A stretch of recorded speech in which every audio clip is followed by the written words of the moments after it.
cái đó là trong nhiều sự đời đó lúc xưa là nó trả cá lần chín này sự đời đua mình để lại thế mà trả cá lần chín sự đời đua sổ hối đua thế này nhớ cho nó cáiตัวnó mò là sạch thế này nó tôi cái ti này cả đi đúng rồi ăn rồi ai ao bên lâu có hỏi thế cái gì để cho chồng có nhớ lúc đó tôi nó muốn mình xịt thế nào thế bên lúc bên muốn thế nào nè tôi nó muốn xịt tao sắp hết rồi nó nó thì cô chỉ giàu tôi nó buffet nó xin đa đầu tiên là đó này thì nó mà thấy chơi thì mà thấy chơi thì gặp phong như sẽ là bây giờ tôi chơi với nhau gì này rồi nhớ lên tiếp tục vậy con cái nè đó mà nó này rồi là gì này trang thấy mệt rồi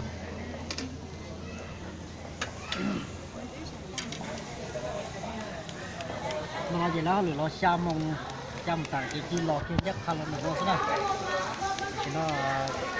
liên quan hắn của lọ cái kia hắn là hàng buffet đó nó sắp lời cho nó lớn bằng này đấy chẳng có gì nhau đi nhau về này tôi phải tiếp rồi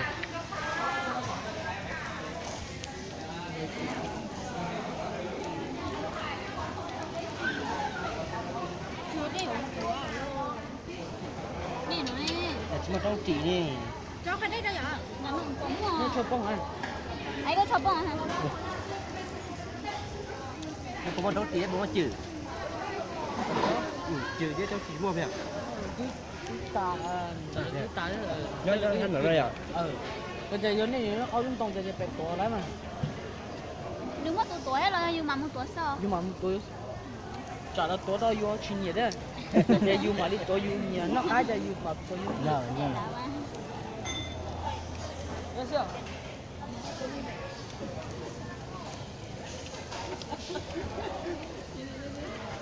live show đó tại YouTube còn đấy nè chúng ta live show rồi nó tỏ này nhá rồi chúng ta lại phải live show đó tỏ ha share cho chúng ta share hôm nay cho chúng ta share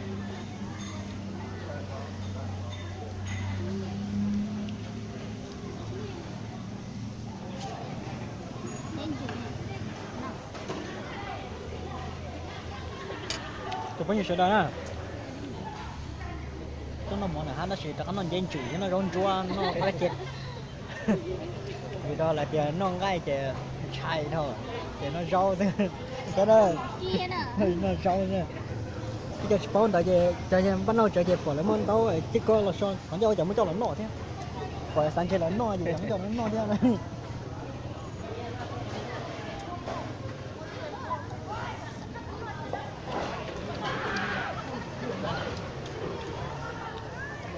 hai đã to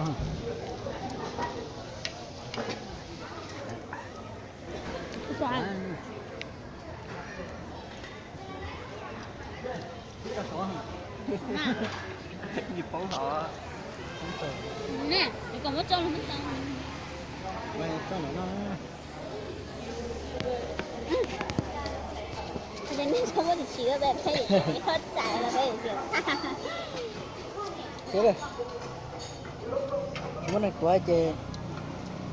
có thật mất tăng là tay hết quả chỉ trắng cái liệu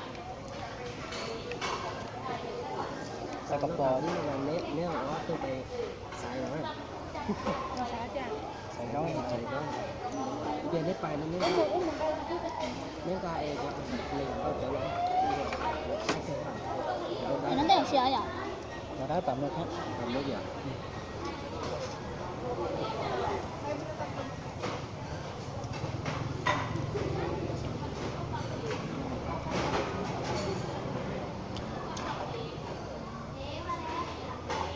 hai đứa nãy loại ôi lại sẽ tông ha sai sẽ tông chèn cho xin đến nổ à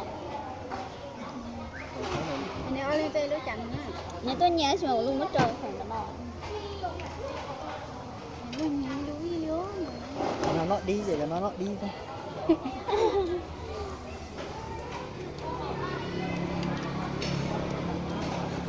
cái tại con tại nó cũng giống con gì nhá họ làm thuốc chứ bỏ cô hả nè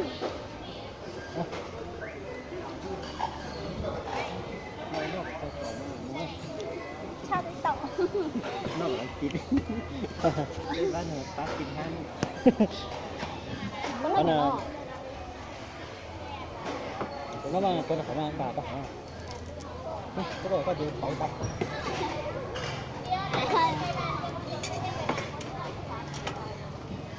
cái thả số tông để nó sẽ thì có tay gấu của nó nhé làm cái chuyện này là lo để suy tính cái tiền này lúc tăng vẻ thay thế mà ấy hát cả cái này hát cả cái tiếc ra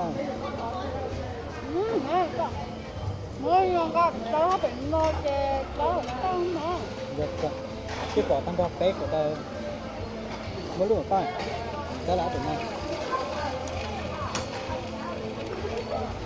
mà nó những anh chị xem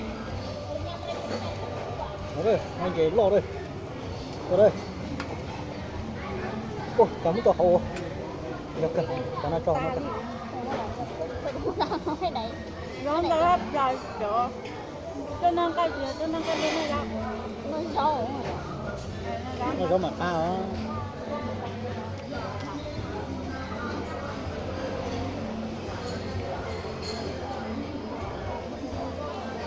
để đây nó thổi cái này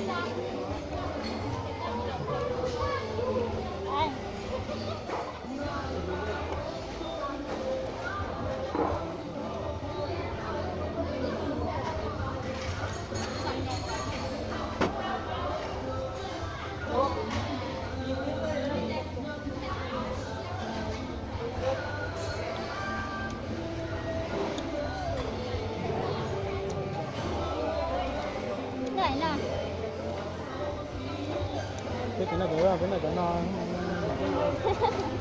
cái mà mình đâu có tay rồi thì tôi tay mà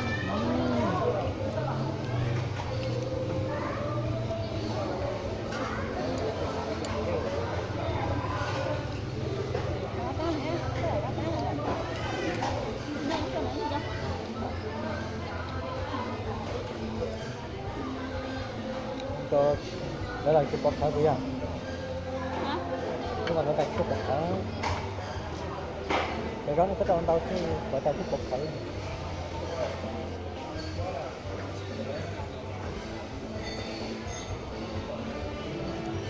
cái món nó cộng rồi còn bông không hành ta chỉ biết thế ấy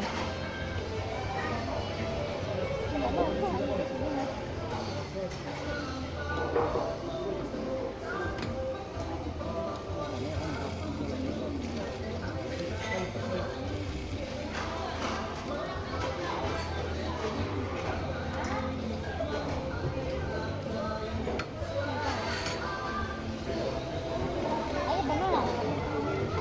nó kẹt không có gì nó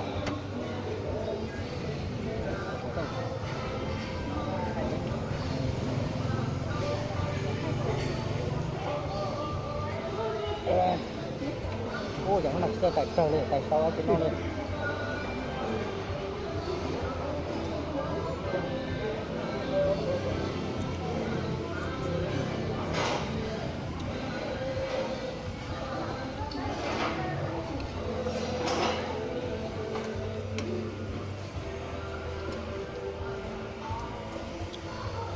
hay là để cho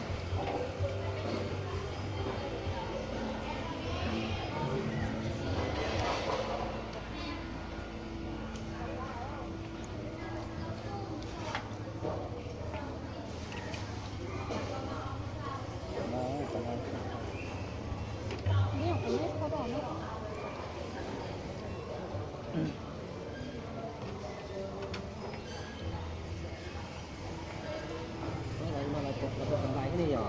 à cầm lại đi ô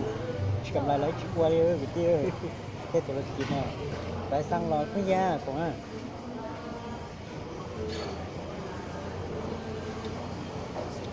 là những cá to kìa như cái này là những